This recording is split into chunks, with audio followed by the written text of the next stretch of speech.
You don't see your credit score when you look in the mirror.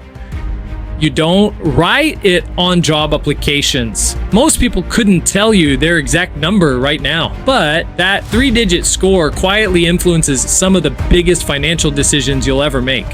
Where you live, what you drive, how much you pay for insurance, whether a bank says yes or no, and most importantly, how expensive your life becomes. Today, I'm going to show you exactly how credit scores affect real life, from poor credit to excellent credit, and why improving your score can save you tens of thousands of dollars over time. Let's start with the basics. A credit score is a number, usually between 300 and 850, that tells lenders how risky it is to lend you money. Think of it like a financial reputation score. The higher the number, the more confidence lenders have that you'll repay what you borrow. The lower the number, the more expensive everything becomes. Generally speaking, 300 to 579 is considered poor, 580 to 669 is fair, 670 to 739 is good, 740 to 799 is very good, 800 and above is exceptional. Now let's see what life looks like at each level. Imagine your score is 550. You apply for a credit card. You might get approved, but not for the card you actually wanted. Instead of rewards, cashback, and low fees, you're offered a card with a small limit, a high interest rate, and maybe even an annual fee. Then you shop for a car. A lender approves you, but at 15% interest instead of 6%. On a $25,000 loan, that difference could cost thousands of dollars over the life of the loan. Same car, same borrower, different score, different price. That's the first lesson. Bad credit doesn't always stop you from buying things. It simply makes everything more expensive. Now let's talk about housing. Suppose you're applying for an apartment. The landlord runs a credit check. With a low score, you may be asked for a larger security deposit. Some landlords may require a co-signer. Others may choose another applicant entirely. You're not competing only on income anymore. You're competing on perceived financial reliability. The higher your score, the easier those conversations become. A better score can mean less money up front and more housing options. Next comes insurance. This surprises a lot of people. In many states, insurance companies use credit-based insurance scores when determining premiums.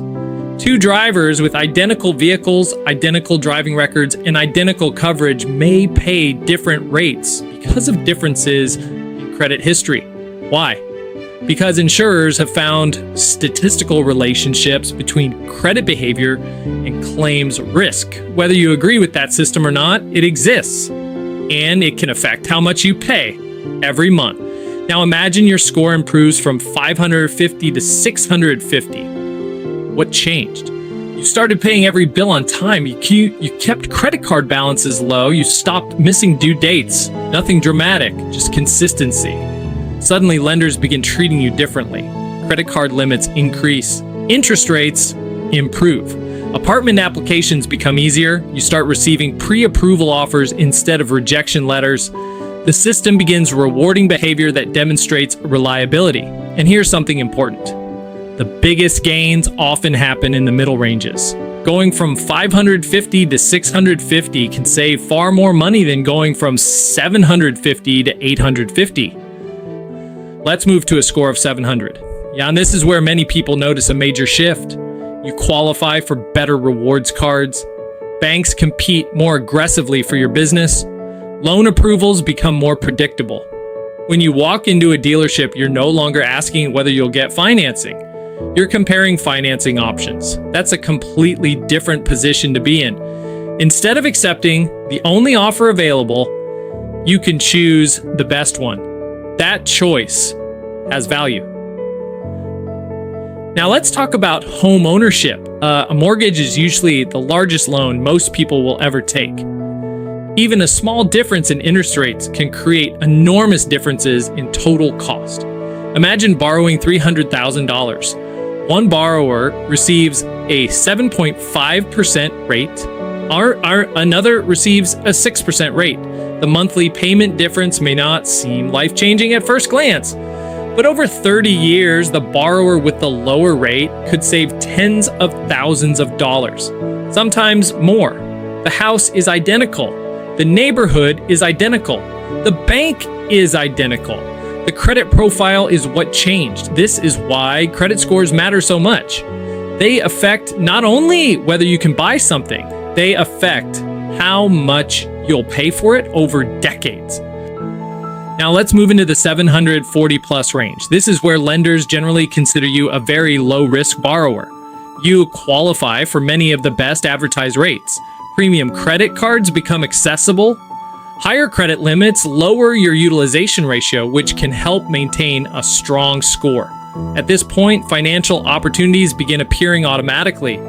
Banks send offers, credit unions compete.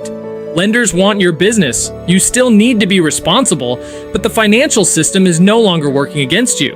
It's starting to work with you. So how do you actually improve your score?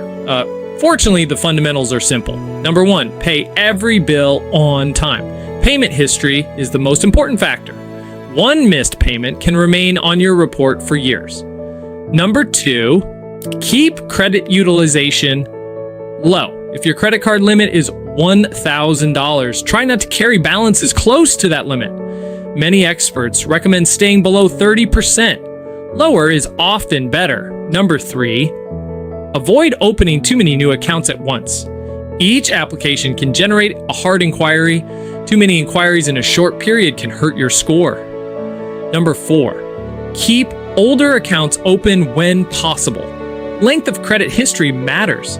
The longer your positive history, the better. Here's the part many people don't like hearing. Building great credit takes time. There is no shortcut that replaces months and years of responsible behavior. A credit score is designed to measure consistency, not intentions, not effort, not promises. Consistency. That's why someone can improve from poor credit to excellent credit, but rarely overnight. The system wants proof, and proof takes time. So what's the real takeaway? Your credit score is not a measure of your intelligence. It's not a measure of your worth. It's not a measure of how hard you work. It's simply a measurement of how you've managed credit over time. But that number influences the cost of borrowing, the opportunities available to you, and the amount of money that stays in your pocket. A stronger credit score doesn't make you rich. It helps you keep more of what you earn. And over a lifetime, that difference can be enormous. Start with one on-time payment, then another, then another. The score will follow. And every point you gain makes the financial road ahead a little less expensive. If you found this helpful, subscribe for more practical personal finance guides, and I'll see you in the next video.